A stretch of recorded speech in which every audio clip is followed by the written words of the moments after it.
the common misconceptions about open access is that there is only one way to provide open access to scholarly research.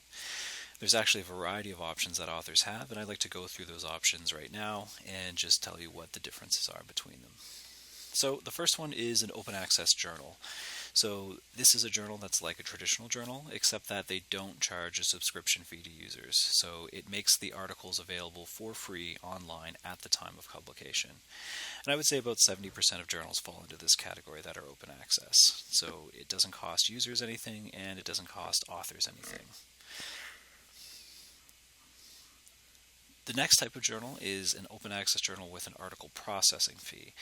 So similar to the open access journal, everything's available for free online at time of publication, except that authors whose articles are accepted are charged a article processing fee. And these fees can be expensive. They can range anywhere from $200 to $5,000. These are eligible costs often for grants, but nonetheless it's still a big chunk of change at times. The third option is an open access repository. So this is an online research collection that contains content from a wide spectrum of publications, and these are typically run by institutions, although there are also disciplinary repositories as well. And what's good about these collections is that they contain a variety of different journals from a variety of different disciplines representing the research from a specific institution or discipline. And as a result, they're able to provide open access for free and work along with the existing scholarly publishing infrastructure. So you can publish in whatever journal suits your needs, and then based on your author rights and based on your article posting rights that are provided to you by the journal, you can post a copy of your work in an open access repository. And sometimes that may be embargoed, and sometimes that might be a specific version of the article that you're allowed to post, like your author's accepted manuscript. The final type that I want to talk about is a hybrid journal. And so these are not open access journals, strictly speaking. So they're journals that charge subscription fees to libraries, but they will also charge authors for the option of making the work available open access.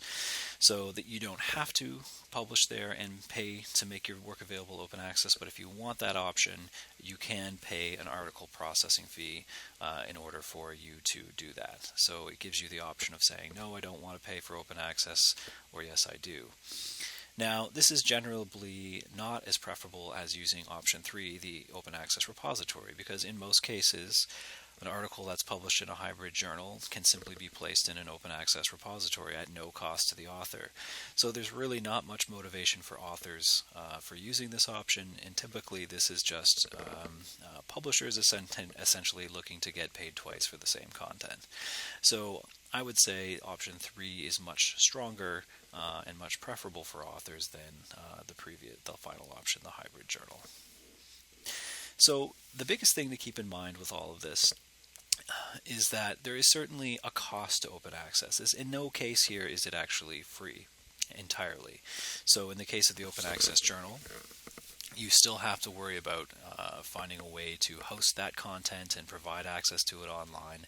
And that cost is often borne by libraries and institutions who have programs for supporting these kinds of journals. Open access journals with article processing fees are usually not supported by institutions in that way, so there's need to find ways to cover their costs, and they do that through article processing charges. And these are typically much larger journals with a high volume of submissions that have to be processed, and so it is more difficult to sort of run them on a shoestring budget, so to speak. Open access repositories, of course, also have a cost because, again, there's software involved, there's servers, there's hosting costs. But again, these costs are typically borne by institutions and libraries, and so these costs don't have to be passed on to readers or authors in order to use them.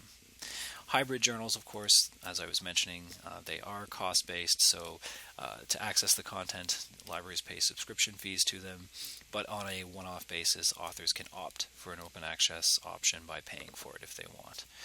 So again, these are sort of the costs involved in these different options, so they're not, open access doesn't mean that there's no cost to doing this, it just means that we're able to, by various methods, turn around and provide the content for free to users by various methods.